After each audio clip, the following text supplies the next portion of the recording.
Hey, it is your buddy, Peace and Harmony with you here today. Much love going out to all the beautiful, empowered harmonizers. We are zooming in and focusing in on a great viewer question, and that is really to address a feeling of loss or grief that I would say creates a blockage and a hindrance, and almost like you're a horse that's trying to gallop through the fields and run free. You can't. There's a fence. You feel fenced in by a relationship, inhibited, no longer desired or desirable. There's something about the relationship that makes you feel in a sort of foundation that is not to your liking or that of discomfort. And so this feeling of loss or grief, a pit in your stomach, your appetite is, you've got an imbalance. Your appetite is inconsistent. You're eating too many, sugar to try to give you energy. You're getting like the wrong types of food in your system, and it tends to create layers of dysfunction. When we talk about real problems of loss or grief, or really sort of suffering while you're in a relationship, in the living, in the thriving, you're supposed to be doing more. You're supposed to be, living your peak moments. You're supposed to be going and structured towards, up and at 'em, the here and after, following your dreams, feeling liberated, feeling joyful. And instead you feel sort of on the lower level, formless, just sort of walked over. You're just sort of like an old, what you end up feeling is like an old theater movie carpet that's just had a lot of traction, that people have tried to go and see some things and you just feel trampled over, meaning the vision wasn't your vision. You sort of feel that you were a tool or a prop to somebody in their making, and not your making, not your becoming or your growing. So feeling like that you're part of, a community, an organization, a couple, a family, this sort of symbiosis. This usually brings a feeling of strength, coherence, and stability. It usually brings a sense of comfort, joy, something you can look forward to, and it will help to beget your worries. But the problem with a relationship with a narcissist or a psychopath, or these sort of dysfunctional relationships, is indeed, I feel, feeling a sort of perpetual sense or feeling or sensitivity to loss and grief. You're always attuned to some sort of loss or grief, a deficit, the pains of the world, the pains of this person, the pains of your community. That you're experiencing a lot of sort of physical, emotional pain. And you're not able to have just normal conversations that would help you air this out. So, it's not very common nowadays that you see two people talking, to be frank with you. And so if you look at why I feel that this grief or feeling of loss that doesn't ever leave in the relationship. You're supposed to be going places, doing things, at least feeling content, okay. And feeling this way on your own is a good thing. We're going to circle back to that. But when it comes to a feeling of loss or grief, there creates a feeling of clinging. There creates a feeling of loss of innocence, that you can't begin again. There's this, feeling that perhaps you're corrupted, you're damaged. You can't quite put the words to what you feel is sort of resonating, or what you feel is your impact. So these relationships with narcissists or psychopaths, they can be brilliant. They can be just the pinnacle, the penultimate of your dream, your sunny day, your walk on the beach, full, your best what you thought was going to be your best, and you thought that it would sort of always be there. There was this sort of object permanence when you feel these relationships. And object permanence sort of comes back in psychology to infant behavior, where I feel sort of, when you're in these relationships with a narcissist or a psychopath, you're sort of regressed to this, this formless.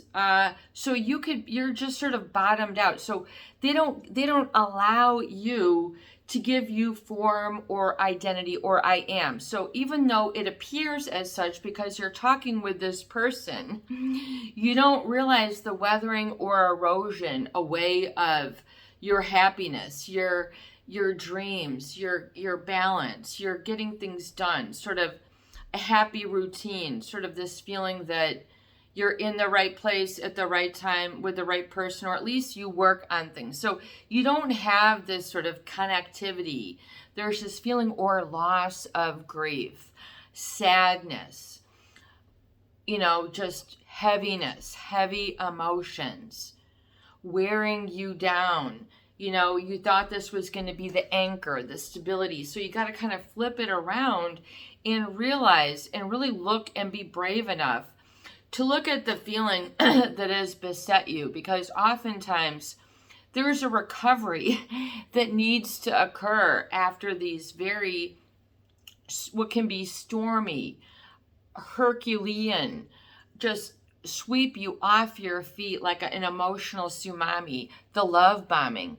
So we're gonna talk about really the feeling of loss or grief, and we're going to really look at it because it starts to affect a lot of people's identity and then what they feel that they're either attached to or detached to, the feeling that sort of keeps them feeling that they're not going or liberated to go where they want it. They just can't be, they can't go, they can't laugh, something is always going to be amiss. Or, there's this feeling of, because you've had a barrage of attack in a number of ways, oftentimes these, unfortunately, I feel, are then in the unconscious, the subconscious, which 95% of, you're not aware of. Only 5% of the brain is the conscious mind. The brain is doing all sorts of other things, has all sorts of other functions and capabilities, but we don't really tap into it, really sort of delve into that which we have. Well, a narcissist can really inhibit your inner connection, if that makes any sense. It'll make you feel that there is none. The circuits are out. You should be where the dust and the teeth are grinding. Just those images in the Bible, of hell, like teeth grinding. I mean, what isn't a better image of stressing out than, grinding your teeth, popping a molar out, early graying, these sort of stress impact maladies that, forget what the, rest of the world is. It's very fearful, though, to identify with yourself after this relationship, because it feels very lonely, like an abandoned field, like there's maybe a lot of just toxic sludge that is in this I am that you've inherited, and you're like, I thought this, the way other people seem to live, you don't seem to be doing, having, going. You sort of are in this formless, sort of dank, cold, what might not be feeling really where you deserve to be. And this can become, as a ricochet off a very isolating and grief-stricken or grief-igniting, sort of an explosion of grief, or sort of like a bottom, and just feeling like it's just been, you've been done before, had before. There's this very, I would say, specific feeling of loss and grief that this viewer might want to delve into why, because this is not your best energy. when you're in a sort of a loss or a loss or grief-stricken state. So grief is meaning you're losing sort of something that is part of you. And it's very difficult when that part of you is actually you, which you're not really able to inhabit, visit, or tap into. It's sort of a higher level, but when you're ground down by these external locus of control expectations, you're then living to impress, living in a reactive state. So always sort of buying the junk impulse needs that the narcissist is putting out there. Win my attention again, and so your I am might be, I'm a black sheep. I don't fit in with the crowd. Or you might have this I am that of this sort of dark loneliness, despair, doom, feeling forgetful, feeling alone, forgetting who you were or where you are or where you're going. So feeling that you're,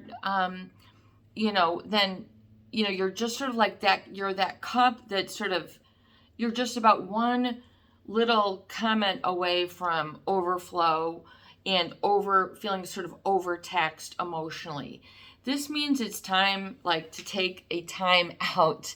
One thing with grief and loss in the narcissist relationship is because of these individuals, a narcissist has, sort of a self-absorbed, sort of it's all about them. They kind of, instead of the identifying with the Statue of Liberty, which is like the icon of liberty, that burning flame of desire, the flame of safety, of, come here, you're tired, you're poor, in other words, you are welcome, instead of that full icon that you have within wherever you live in the world, but that Statue of Liberty, okay?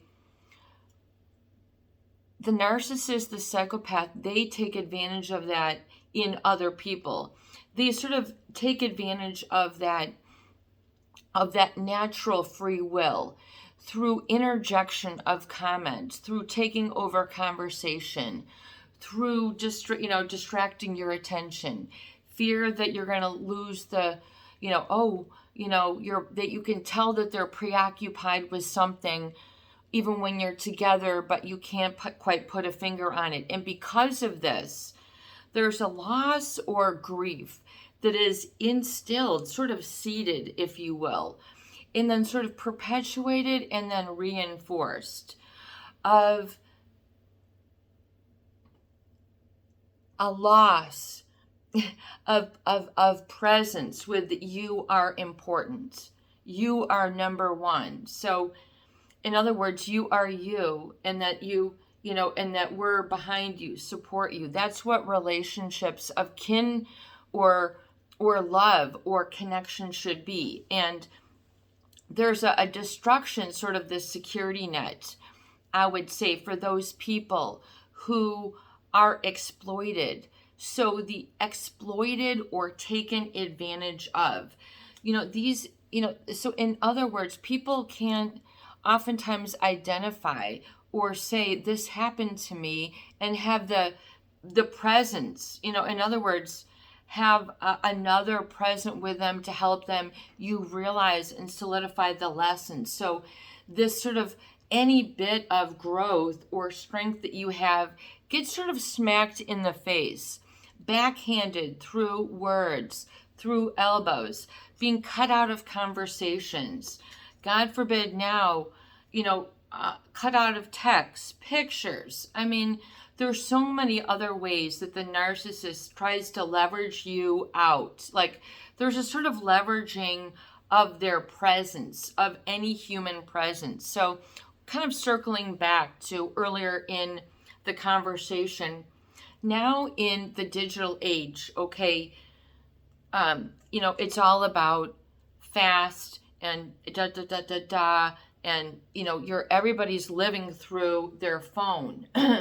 but it's just the person versus the phone is what I'm trying to tap into. Meaning today you rarely see two people talking. Meaning they're not, if they don't have their phone in their pocket, in their breast, in their car, somewhere within reach, they don't feel that they have it all. So in other words, they feel at a loss. There's something missing. Oh, I've got to run and get it. I'm afraid. Oh, I can carry on. I don't have my phone. You'd have to turn around now. You can't go to work. You might need it to log in. You can't go to the store. You might have your grocery list on there. What if you're driving and you need to call home, ET phone home, No, you better phone ET you better get on phone with ET right away, or something that has a presence, meaning you have a presence and not despair. You have qualities. You are a wonderful person. You're adorable, loving, kind, considerate, generous, have people's best interests at heart. And you have warmth, you have needs that you shouldn't be ashamed of.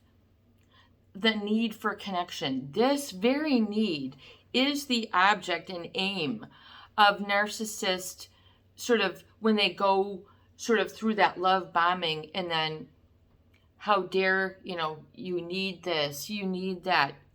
What? Why would you need me to attend this with you?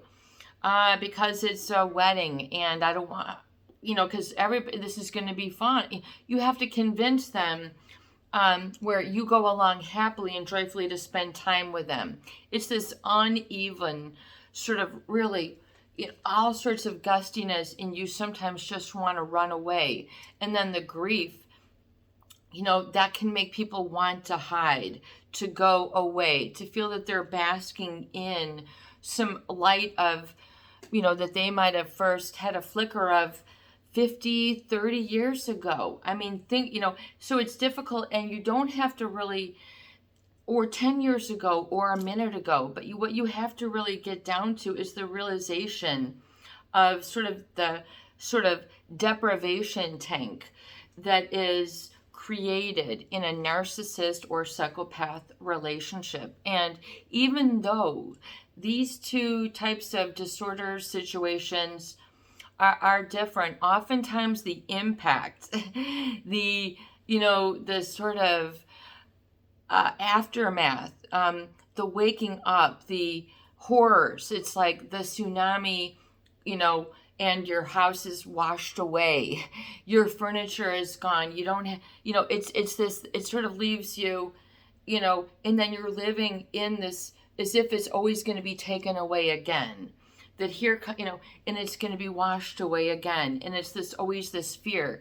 And that is oftentimes I feel because those narcissist individuals, those people who are psychopathic, so getting at the real, even though these are different, I'd say the degree and intensity is a spectrum where it grounds you down into a life you don't want to have, a person you don't want to be, maybe a place you don't want to live, or some realizations that you need or want to change, but you want to do it joyfully with happiness and with glee, and sort of like, I'm on the right path, and it isn't so scary. I'm not running away from a dark cloud that's like always, in front of me or running after me. In other words, oh, another meal. Oh, another runway.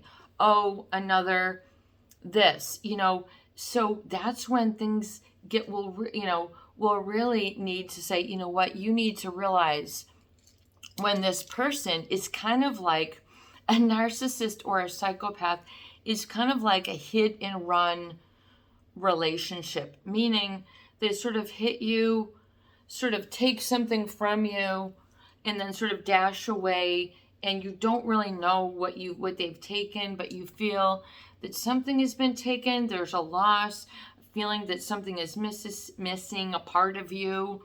You might feel it in your body. where is it missing? And it might be in your support system, like your own legs. Your support system, that is an emotional equivalent for those other connections around you, like your friends are your support system, your family, your church, your YouTube channels. Excuse me. So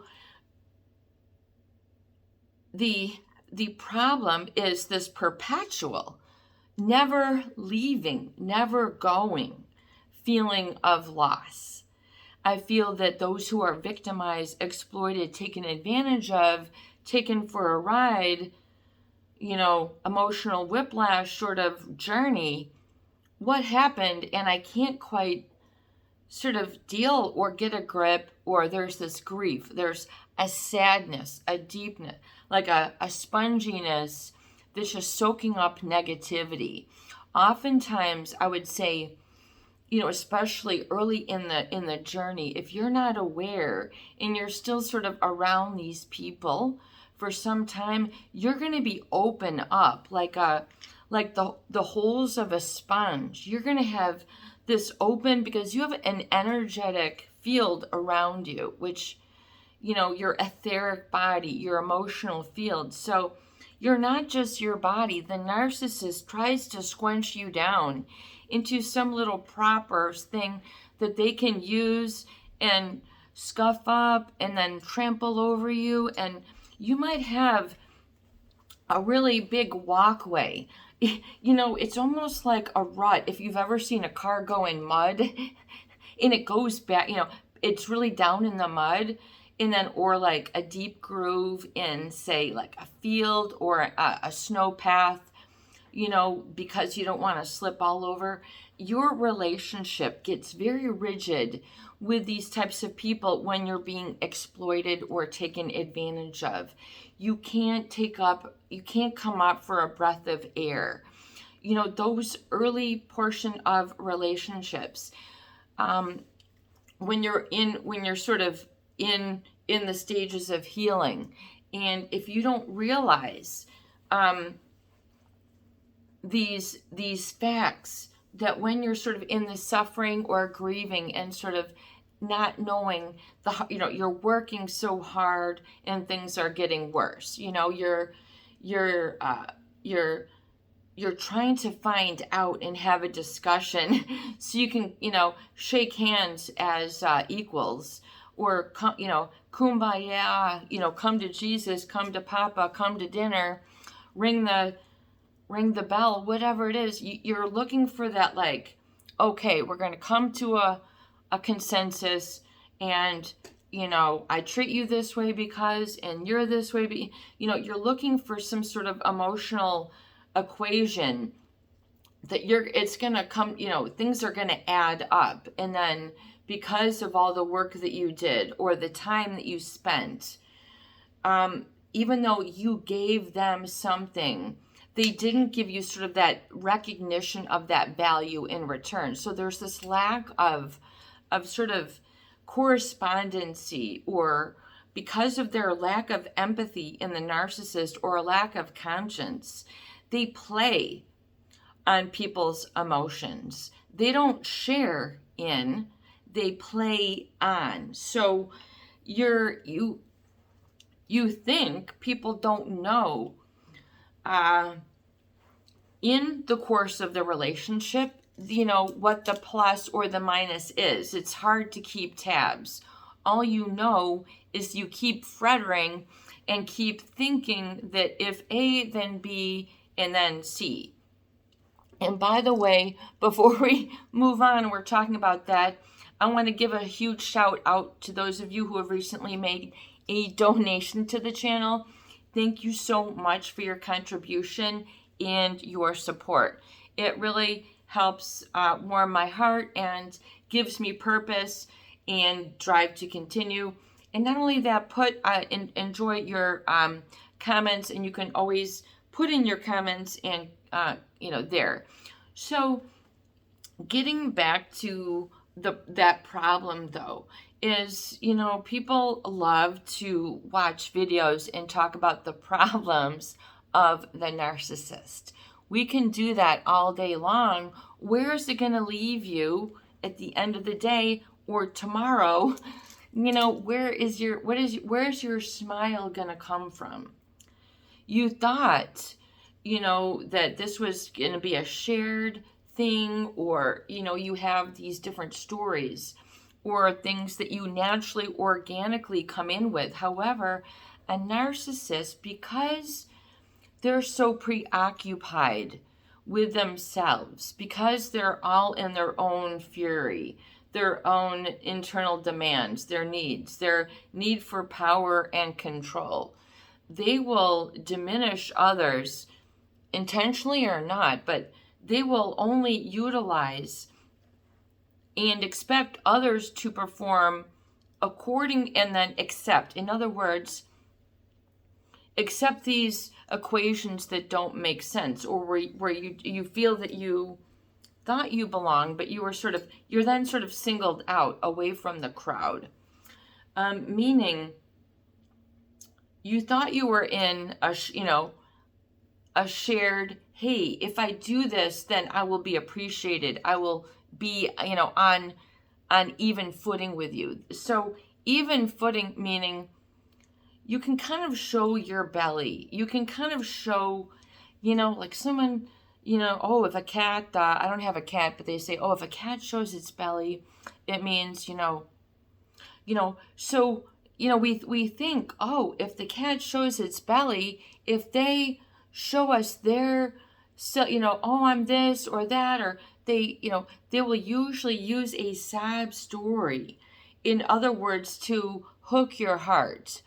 And it's not usually of the positive. It's sort of, a hook that creates a need for more hooks, which create more sort of holes or rooms to absorb and soak in other people's negativity, meaning to be their support while you're not getting others. So when you are in exchange with people, it's usually like, yeah, then we'll get my turn, or let's do this together, or let's go over here for this picture, or I want you, usually it's like you're going to get your turn. You don't get your turn.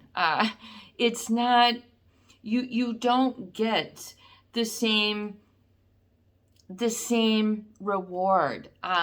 There isn't even footing. So like with a psychopath, because of their lack of conscience, they will exploit or play on others' emotions. So they're not sharing in a purity. Like, God, that's a terrible feeling. Oh my God, it is a terrible feeling. And you get me. And this has happened to you too. These the narcissists, they want to be the king, the queen, whatever the he, him, they element is, nowadays, God forbid, we've got all the pronoun changes, and God, love, and support. We're finally hearing from these people, but what happens if you get the combo of sort of the rage of the narcissist or the psychopath, who's this sort of my pronoun, my this, my that, and then some. And then they will exploit, but well, let me give you your turn. There's this sort of not fair shake that ends up happening. It's not, they're not playing by the normal rules. They do not play. They do not live. They do not have relationships in the same guidelines or rule book of fairness. So they're not keeping a good emotional book. In other words, those companies that are like, oh boy, look at the books. They're not keeping good emotional books, but they'll make it seem like they have the only book and you don't have any say. You don't have any book. And then, so because of this treatment, you're almost treated into becoming treated into being that person that you were treated to be versus being who you are, which is a really weird conundrum to have to live your way out of. Meaning, the fair shake. So, we have to circle back. I know that this is kind of advanced, but it comes to be something like this. Let's say, you're the giving person, and the people with those individuals who have been victimized, taken advantage of, meaning you have been required to give or sacrifice, and you did not get acknowledged, recognized, validated, listened to, hugged, patted on the back, given a handshake, given a squeeze, given a high five with sincerity. In other words, it was done with, you got it this time, but we'll make sure you don't get it next. I mean, there's this sort of ulterior agenda, which is not fair. It's like the emotional booby trap people. They want to use you, abuse you until the cows come home. They're going to ride. They've got already a cow caravan already lined up, dressed up, where they've already got a whole parade of other people to do their emotional fallback and dive into, who are going to catch them. These people set themselves up to quote unquote never fail. They surround themselves. They get it's like the nepotism and favoritism sort of. In other words, other things always rule out. There's this sort of incongruency. Let's say, going back again, you're getting someone some chocolate cakes, for their birthday, and they love chocolate ice cream, and they love chocolate whipped cream, or whatever. You do something special, and you're giving this to them, and they want this and they want that, and eventually one day, and you're like, where's my chocolate cake? Where's my chocolate ice cream? And where's my chocolate whipped cream? You're kind of like, and then you start sort of craving, that which you've given away. And you kind of then start to feel like, because it didn't come from them, it's not the same chocolate cake. Because, the lasagna wasn't made by them, I can still get lasagna, it's just not the same. So you eat lasagna, or maybe you get yourself the cake. In other words, you then begin feeling sorry for yourself, and then you're then feeding and then literally nourishing your body with those messages. I'm lonely, I'm invisible, and then there's this, I'm walked over, and I'm nothing but a cog, because they view, when you get into the psychopath, they view people literally as a cog. I mean, just boom, boom, boom. I mean, stamp, stamp, stamp, stamp. I mean, they don't, if you see someone working really hard, you're going, oh my God, like, you need to take a break. Like, you have a heart. Like, you don't see them, you see them overworking hard. You don't see them as a cog. The psychopath literally sees them as a physical, but they can fake, that, which is really scary, because they will then imitate an imposter people better than people themselves. They're an intra-species predator. It is no laughing matter. It is not like, oh, I learned, it's a serious situation, and people are oftentimes fearful of this feeling of grief and loss when you've been through that sort of, you're invisible, you're not getting your chocolates, you're not getting your applause, you're not getting the chance to receive, or you're not getting the chance to, get something in return. There's this feeling of inadequacy, but it's a grief or a loss. Really, then people saying, oh, then they begin, unfortunately, then, if you continue that, people then literally live to become those messages. I'm unlovable. I'm a terrible person. I can't hold a job. I can never, all these and then they're eating so much chocolate, or they're doing whatever, they gain a lot of weight. Substance abuse problems. It's solidifying the difficulty even more. It's heaping on even more work. It's setting you even further back. And it's really sort of a grief that you have to realize that is, where do you feel it, and to what degree can you own that without them sort of being, or anyone or anything kind of creating that. So if you can get to it right now and say, if things are just even, that doesn't make sense, peace and harmony, I don't feel that way, I can't just bounce back. Well, let's talk about then and understand and process what is this sort of grief, or sort of I am okay deficit. To not be okay, that says a lot. A picture has 1,000 words. Well, the statement sings 1,000,000,000.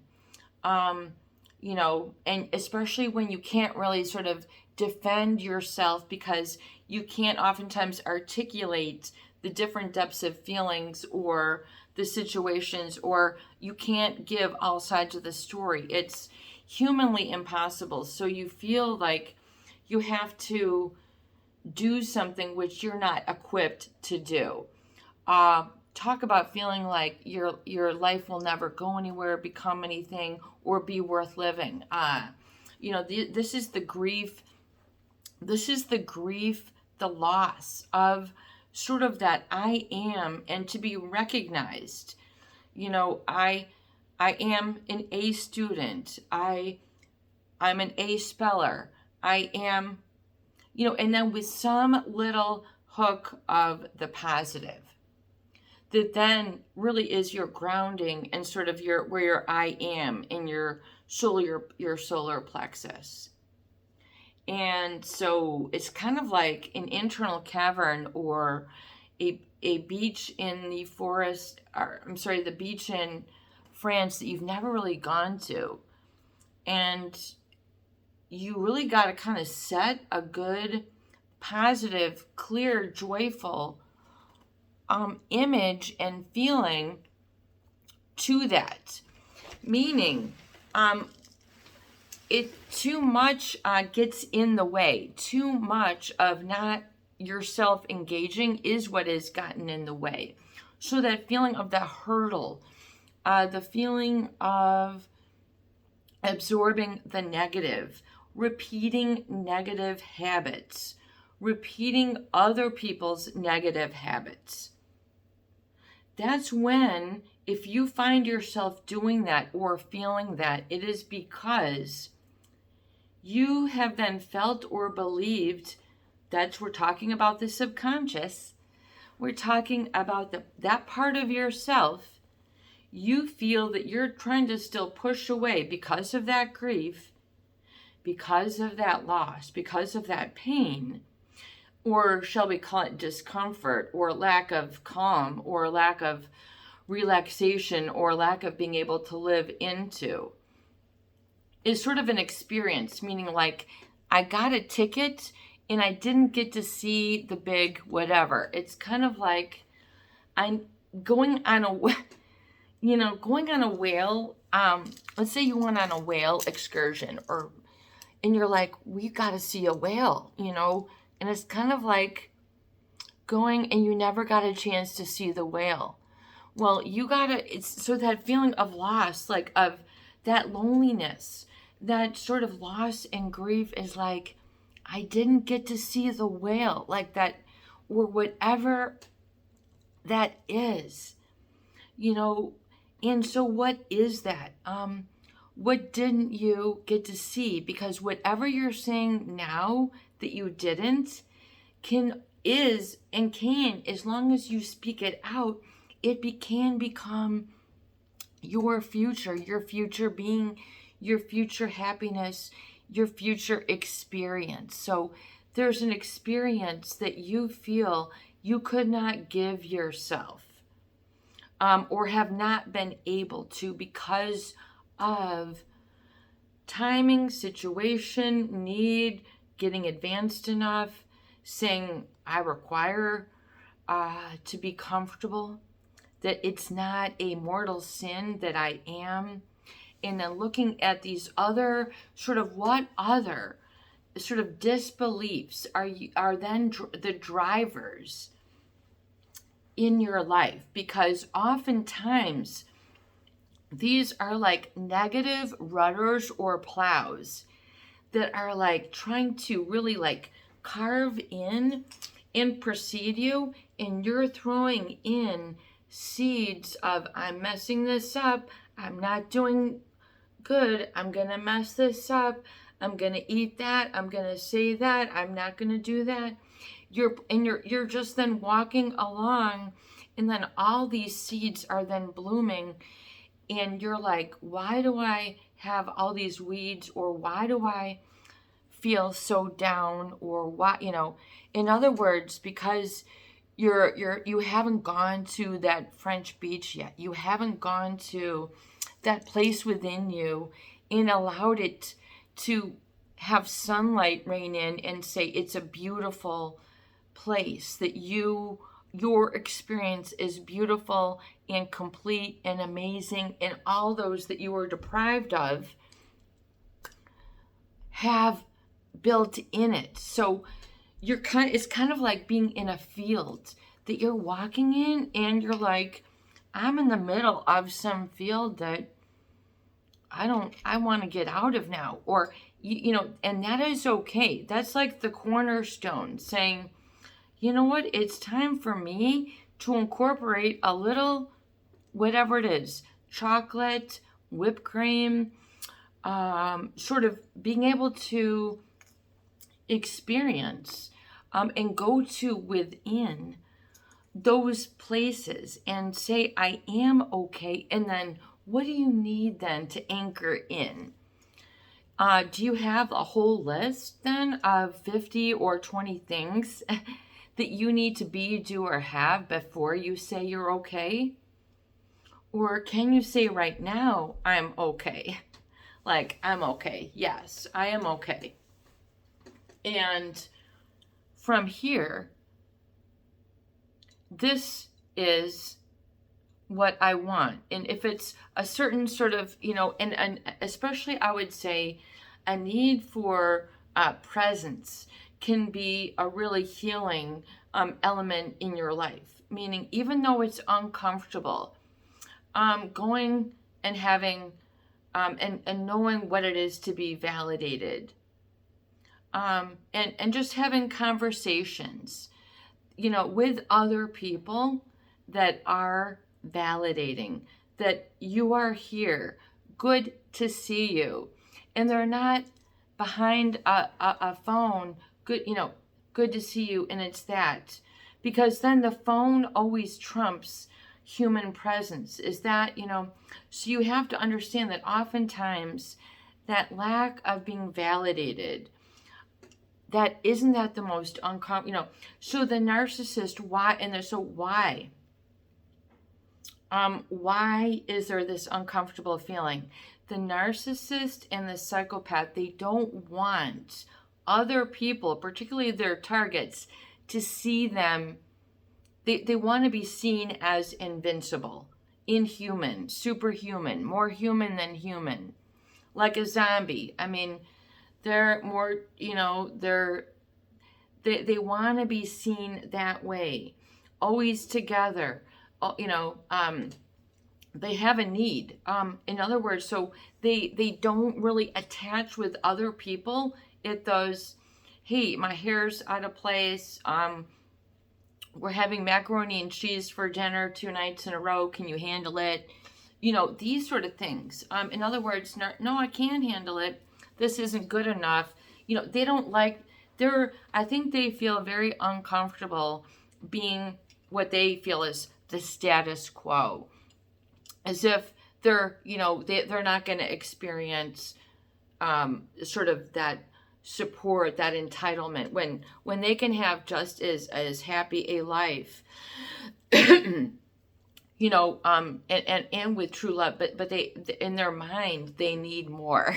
It isn't, they're always sort of eyeing the horizon, behind the horizon. So one peanut butter isn't good enough. We have to have this kind of peanut butter, and then that kind, and then that kind, and then next thing you know, you're peanut buttered out of a relationship. You feel you can't go through any more loss. You can't give anymore. You can't dish out anymore. You can't cook anymore. I mean, so you might go through what you really need to then acknowledge are, legitimate sorrow, legitimate grieving, which really mean acknowledge and validate it for yourself. And then, that really did suck, but you're great anyway. That really was difficult. You are great. You are great anyway. That was, 20 years. That was not fair. You're okay anyway. And you're still, meaning you still have the shot at it all. I mean, but we need to, stop planting all those seeds of I'm a formless, I don't get a chance to, in other words, know what your deficits are because of this. And then what has it caused you to do to try to make up for this in some ways that did not really help, okay? And that you need or wanted or are growing out of. You can grow out of, and not be afraid to, oftentimes there's this clinginess. People of abuse, oftentimes, those people who have had sexual abuse or a lot of boundary violation, they cling to others. They don't have, they're not validated for their own pure person that they are. So they just keep getting exploited, and then they keep seeking out more situations where they are exploited and end up maybe making a life. So you, the bottom line being is that what are those items for you? What are those downward sort of grooves that, you're kind of close to getting a foot in there some days? You don't want or need to revisit those fields of discontent or the sort of deficits that you were created there. In other words, you don't have to do a repeat. You're not going to do a repeat. Realize, though, that oftentimes that fear, that feeling of being startled, and that fear of losing control or not having it all together. It's okay to be human. Those people who don't allow you to be human, those are not good people for you to be around.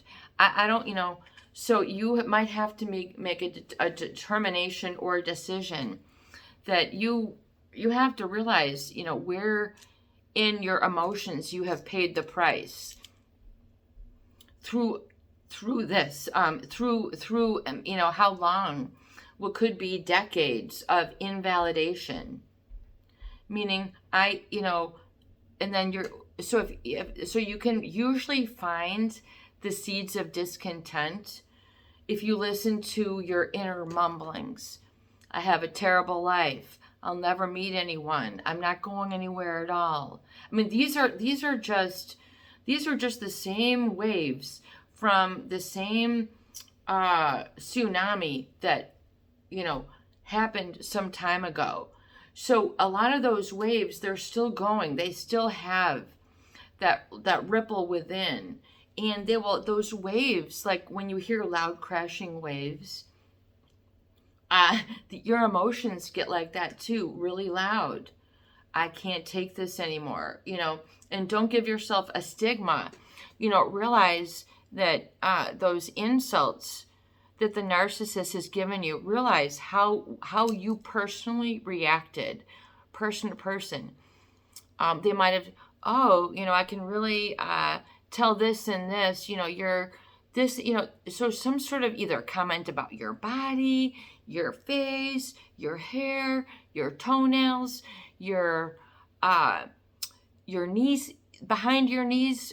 I mean, they can find anything, a topic of contempt. So, but why create new? So the problem is that there's a lot of problems created by these people, so they won't have to validate you, because these people are not good at validating others. Hey, they don't, hey, great job. Hey, I know that was scary. Let's talk about it. Hey, I know you're concerned of losing me, but here's my confirmation. Oh no, you better work harder. So you have all these great, you have maybe a whole 3,000 book page of mistreatment examples that you have running through your mind. You gotta fill your eyes, your heart, your ears, your tongue, your touch, your conscience, your gut, your 6 and 7 senses, your awareness with the positive, and getting into validation and of content. And I am really, and then seeing the positive where they had attempted to mar, or it's kind of like, the loneliness and grief that has bestricken those people. It's kind of like the old saying, what is it, the Zen Buddhist, if a tree falls in a forest and no one is around, does it still have sound? So you kind of feel like that tree in the forest that lived for some period of time where you didn't have sound. You didn't have, or you didn't receive your chocolate cake, or you didn't receive your hug, you didn't receive your pat on the back, the high five. In fact, oftentimes that is used then as a way, it could have been used as a way to create and shape your behavior. Do this or else, and so you might have a lot of negative behavior created and instilled to keep a narcissist relationship in place. So you're going to find multiple layers. So there might be multiple layers of dysfunction, which then will create multiple layers of function. And the problem with that loneliness is that gap, that where you almost feel that you can't go on to the next step. And oftentimes people, they can't. They've tricked themselves into believing I can't go. It's like someone with a walker, who's capable. I can't. They've just convinced themselves, but it is very real. So the loneliness, the depression, or that grief, and that fear can be very real. But oftentimes the fear of letting it go is even more fearful. In other words, if not that, then what? Is it something worse? Oh, well, no, we're going forward. So that lack of validation, you have to get to know what does it sort of look like and feel like, and sort of in the privacy of your own journal pages, your recovery journal pages that we talk about. Write out sort of what you feel you're missing, rational or not. I needed, and if these are still replaying, then these are your tickets to what you need to give yourself right now. If I never got, I needed, it's all these, ultimate sort of absolutes. If you're living by this and you're still planting the seeds, I never, well then, if you're not never, it's because you're still looking around at what the seeds of I never. So it's even in the art that you have around, the clothing, the car, all you have to realize that many of your decisions, then might have been made with this, this sort of fear element bestricken and sort of worried that you're going to get swept off your feet and things are going to, you're going to feel or you're going to be. And coming through grief feels like coming through grief, meaning you're going to work through certain stages. And you'll know the stages when you suddenly feel, oh, I'm angry. What do you mean you're angry? So validate your feelings. What do you mean you're angry? I'm angry, no one's listening to me, or I'm angry, and then, or no, and so no matter how irrational it is, you were then taught, probably validated that your needs are irrational, your wants are irrational, that your very existential core of yourself is irrational. So you might have all these fallacies, fears, false evidence appearing real. So when back off some of these really strong feelings and just look at it. Look at the cup of the wave. Oh, wow. Man, it hasn't crushed me. Isn't that amazing? Look at it right there, and then just say, I feel okay because. I feel not okay now because I give myself permission to, but realize that you might have gone through the school of you better not, that you might have gone through the school of you better, in other words, you might have gone through the school of you're not good enough, and you got the diploma from your terrible university. Why are you still hanging that up in your place? Why aren't you looking at your accomplishments? Because the brain will continue to repeat what wires together, fires together. In other words, if you have a lot of this repeated, like they teach about in psychology, the neurons connecting, and there's a synapsis, and then sort of like a little bridge, and then neurochemicals that help it connect. So you have sort of a lot of these, just like if you're always used to doing this in the morning, you're a bodybuilder, and then you're always like this, and then you stop doing it. I got to get to you're going to wake up doing this because that's what you've been wired to do. You've trained yourself. You've, that's positive training or negative training. You got to go, let me back off. To what degree is some sort of negative training that's creating this loneliness? And to what degree can you subside and let that go? And to what degree then can you let that bellow out? Can you let that free? Can you let that be? And just realize that you don't have to keep bottling it in, corking it in. And, in other words, and if it puts you in an uncomfortable state, realize then this needs to be comfortable. Your need needs to become must. This must become comfortable. This must. I mean, it's not just like I have more time, maybe in a week. Why are you taking your time for granted? Everybody thinks that, give some attention to those feelings and have those moment sessions, visiting with them, even the privacy of this video. Wow, that really, was a clinker to me. And just to say, and how does that hold for me now? And so realize, how is it getting you to hold your body, carry yourself, create pain? And to what degree are you depriving yourself of feeding and nourishing yourself with other validating experiences that are counter to that?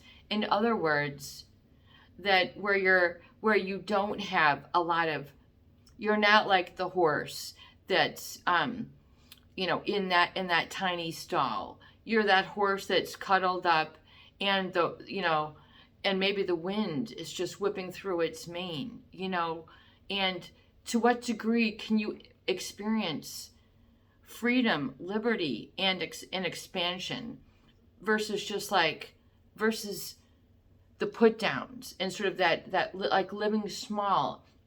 And even if you don't think you can do it, I'm going to try it today.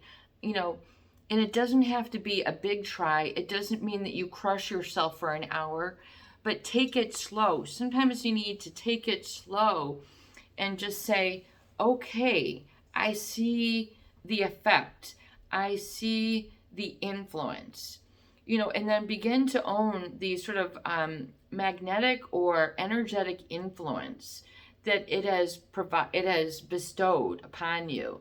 And stop making excuses, if you haven't done so already, for the narcissist, and get ready to say, I can see myself sort of being in a, sort of realize that one, if we're talking about a narcissist, is because they're not able, they don't have empathy, they don't really have the time in their day to slow it down and to go, oh my gosh, I wasn't there. That's a terrible feeling. I'm sorry I wasn't at this and this for you.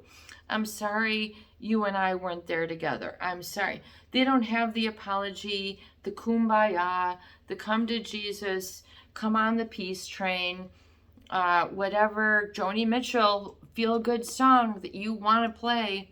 Maybe there's certain songs of the past. You got to say, been there, done that. My player don't play that anymore, and you can like slowly grow away from it, and then begin to fill your senses, including your energetic body, with more openness and allowing, meaning allow yourself to like let go of some of those thorns that have been sort of stuck, that you might still have stuck in your body. I mean, you might feel that they were emotionally, surgically implanted, and you need to have like an undo. Like, you might need to throw, you might need to have a radical change to what you're feeding your eyes. In other words, taking some time and feeding your eyes with very specific experiences and images, usually, of things of really of great talent, works of great art, great music, great, great seasons, things that you can then go and touch, embrace, experience more profoundly than you have before. You need to sort of grab onto that and go at a different pace, and just say peace goes at a different pace. Grace has a different ambiance. My greatness has its own ambiance. My greatness has its own place. And it's not in the seed, and it's not in the farmer's field that's dry, cragged, and drought and unattended. That's not what I'm feasting my I am on, and that's not what I'm measuring my subconscious to be, because my subconscious is greater, and my subconscious oftentimes is pushing away my own greatness because it has been so denied before. So part of the fallacy with a narcissist or the psychopath is like, you're never gonna be restored. You're never gonna be the same. You're gonna be worse off. And then the second version, you're not gonna be as good, or you're damaged, or all these different fallacies. Let those go with 600-mile-an-hour wind, because the wind will carry those away. If you didn't know, wind can whip pretty fast. Just put it out there and say, wind, take these, they're yours. Throw them out there. And if you do that like that, really just throw it out there. You literally have to shake it out, because your body has a muscle memory. In your body and your emotions and your thoughts, they will all go and weave that in on many layers. So you have to realize that oftentimes then the level of healing is on a different level than which the hurt had occurred. So, meaning you have a greater power as a human sapien, as a human being, that you really are and have the ability to create. Just like you can create your meal later today, you can create a life. Just like you can put on your shoe, you can put on an experience from within happiness. It is that easy. But part of the victim that sort of hurt is it's difficult. It'll never happen. Because of I feel in a narcissist relationship, if you don't have that sort of presence, which is validating, meaning someone is there without a phone, without a shaking fist, without a tablet, without a computer, without their work clothes on, without their notebook, without their book. I mean, just being there. And you were scared. That is scary. Getting bucked off a horse. That, if you were getting, let's just say you were getting riding a horse, and your trainer was, okay, jump that one hurdle, and the horse stumbled. Oh, that was really scary, wasn't it? The narcissist, they don't wanna validate with those weaker human feelings, the status quo, the real, the raw, the ugly. They don't want to do, quote unquote, the work. That's for the hired staff, the pawns. That's for the babysitter, the chef, the bus driver, the retail worker. That's for the sales clerk. That's for the teacher. It's always someone else. There's a lack of sort of realization that the narcissist, they always don't want to see the fact that they're not able to validate others in ways that they deserve, need, and require to be validated. So that's one of their situations. We're not going to put a judgment on a good, bad, a flaw. And then finally with a psychopath, someone who doesn't have a conscience, they literally see you as a cog, just if you're going to put let's say you're going to put a tire in the wheel, whatever screw you screw the wheel in to keep it on, they don't see humans sort of as any different, unfortunately. And I'm not going to stay on that topic for too long, but if you can understand, if someone then because of this deficit, because they lack a conscience, which means they don't have a sense of morality, right or wrong, ethics, sort of morality, laws.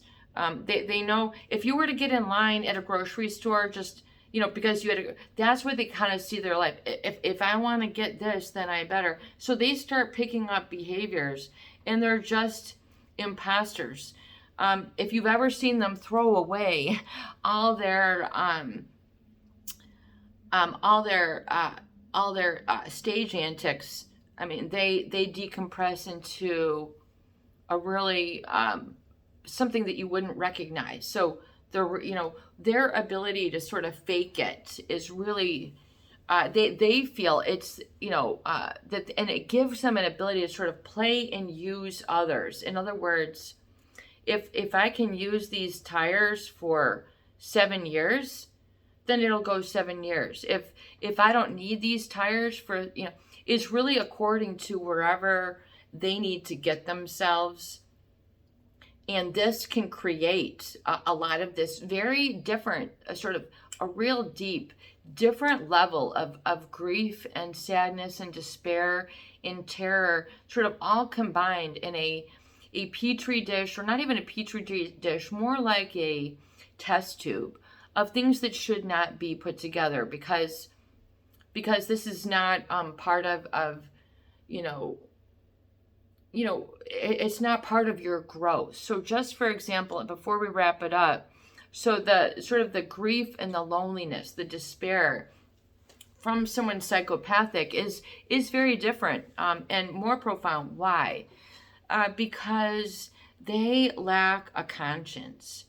They lack sort of the experience of fear, meaning, or fear of fear of what? Fear of consequences.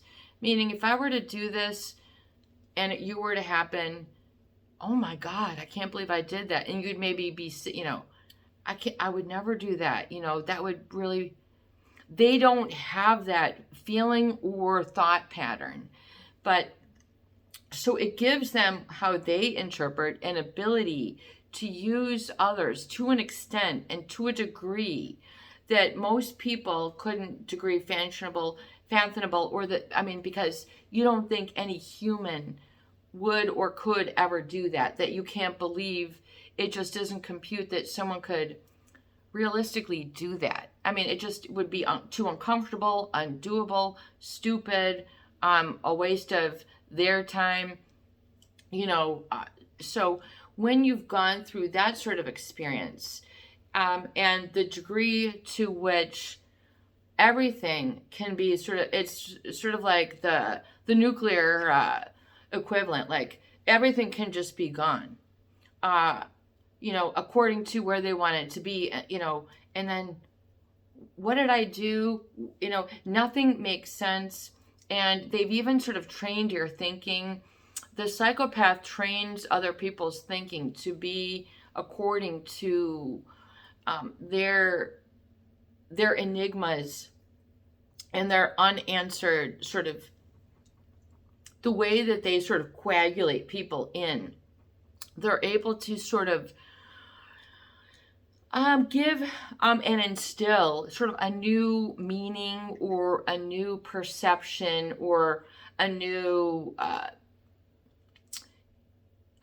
meaning. It's hard to say, sort of a new way of perception, interpreting, or looking at things, not as a way to help you grow, but it seems as a way to help you grow, but it's actually a way for you to sort of stumble and abandon yourself, which doesn't seem possible. But because of a psychopath lack of conscience and the way that they foil other people's thought process to focus and sort of look at and interpret certain things in the way that they want them to, usually so that they can be really over sensitized, over aroused, like their brain, they're creating a new chemical. I feel that there's this new experience within the brain, which is so terrorizing. There's a trauma element. It's so terrorizing, but there's another level of reward that it carves out, sort of this new drug that or a neurochemical that the brain gets sort of either addicted, harmed, excited by, which previously the brain had not been exposed to. And I feel that this is really a profound a profound tool that the psychopath will use, meaning it's pre-calculated and premeditated, the negative adverse effects. So in other words, they kind of know how all this is going to be deployed, and they sort of, they can see it before others, and to them, I think it's for their entertainment. They get bored easily, so it can be a form of entertainment, and certainly, that they're then going to move on to other situations and do this again. And that is a profoundly scary and hurtful thing. The loss and the grief, though, I feel that the psychopath then is all foolery. It's all trickery. It's all their type of poof, it's gone. So their grief is a special kind. And it'll create until you sort of detox and go away and go, man, okay, that is not, that is not. You can just, it can be just a pronouncement. You have to get that severe and that clean and just that without. But I think people then, after they go through that, they have a real fear and lacking a trust, which requires a 100% purity for trust. And you might need to just have and experience that on your own. Okay? Give it to yourself. And you might have some time after these relationships, either that you're on your own or need to be alone, to then understand what that then is, what that trust is, and then that foolery is, because their foolery is just like that, and if you, part of their foolery, I think, is that they, part of their is that people need to realize that you are not, even though you might have had this experience, that you have a purity within that you must tap into and you must seek out aggressively, assertively. Okay, there you might have had, the days of fancy, the days of lore. Your house might be filled with silver cups you thought you were going to drink with them, golden bricks you thought you were going to sleep on.